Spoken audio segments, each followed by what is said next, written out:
নমস্কাৰ পুনৰবাৰ আপোনালোক সকলোকে মোৰ ক্লাছলৈ বুলি স্বাগতম জনাইছোঁ। আজি মই পুনৰ আপোনালোকৰ মাজত উপস্থিত হৈছোঁ অন্য এটা ভিডিঅ'লৈ। আজি যিটো ভিডিঅ'লৈ আপোনালোকৰ মাজত উপস্থিত হৈছোঁ সেই ভিডিঅ'টোত আপোনালোকৰ মাজলৈ লৈ আহিছোঁ কিছুমান অতিৰিক্ত প্ৰশ্ন। যোৱাকালি আপোনালোকৰ মাজলৈ যিটো ভিডিঅ' আগবঢ়াই দিছিলোঁ সেই ভিডিঅ'টোতো মই কিছুমান অতিৰিক্ত প্ৰশ্ন উত্তৰ দিছিলোঁ। এই অতিৰিক্ত প্ৰশ্নটোত লৈ আহিছিলোঁ মই কোনে কৈছিল লিখা। আজি মই লৈ আহিছোঁ আপোনালোকৰ মাজলৈ অতিৰিক্ত প্ৰশ্ন খালী ঠাই পূৰ কৰা। গতিকে আহকচোন এই খালী ঠাই প্ৰশ্নকেইটানো কি আহিছে আমি তাৰ বিষয়ে আলোচনা কৰোঁ। খালী ঠাই পূৰ কৰা। গৰমৰ দিনত আৰামদায়ক কপাহী কাপোৰ ব্যৱহাৰ কৰিব লাগে। কাণত মলি জমা হৈ থাকে। বাল্যকালত গান্ধীজী পঢ়া শুনাত বিশেষ আগবঢ়া নাছিল। তোমাৰ বাল্যসখা শ্ৰীকৃষ্ণ দুৱাৰকাত থাকে। এইকেইটা হৈছে খালী ঠাই পূৰ কৰা। এটা কথা মন কৰিব যে নীতি শিক্ষাত প্ৰশ্ন উত্তৰ উপৰিও কিছুমান লিখিবলৈ আহিব সুভাষিত বা আৰু অমৃত বচন। গতিকে মই আপোনালোকৰ সুবিধাৰ্থে এটা সুভাষিত লিখি দিছোঁ।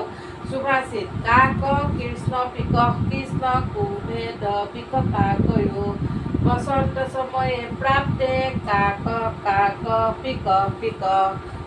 মানে ইয়াতকৈ টান শব্দ থকা সুভাষিত লিখিবলৈ গ'লে আপোনালোকৰ সন্তানৰ কি হ'ব পাৰে, শব্দ ভুল হ'ব পাৰে। গতিকে এইটো এটা উত্তম মানে কোনো হেৰি নহয়, ইয়াত মানে আপোনালোকৰ সন্তানৰ কি নহয়, ভুল নহয় স্পেলিং।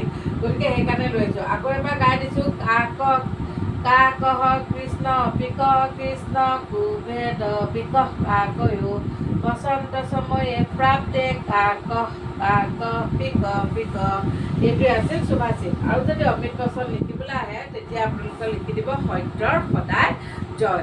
এনেকুৱা কিছুমান লিখিবলৈ দিব যিবিলাক লিখিলেও আপোনালোকৰ সন্তানৰ কি নহয়, বানান ভুল নহয়। ঠিক আছে, আজি এই সুভাষিতটো শেষ হোৱাৰ লগে লগে আমাৰ ভিডিঅ'টো সামৰণি পৰিল।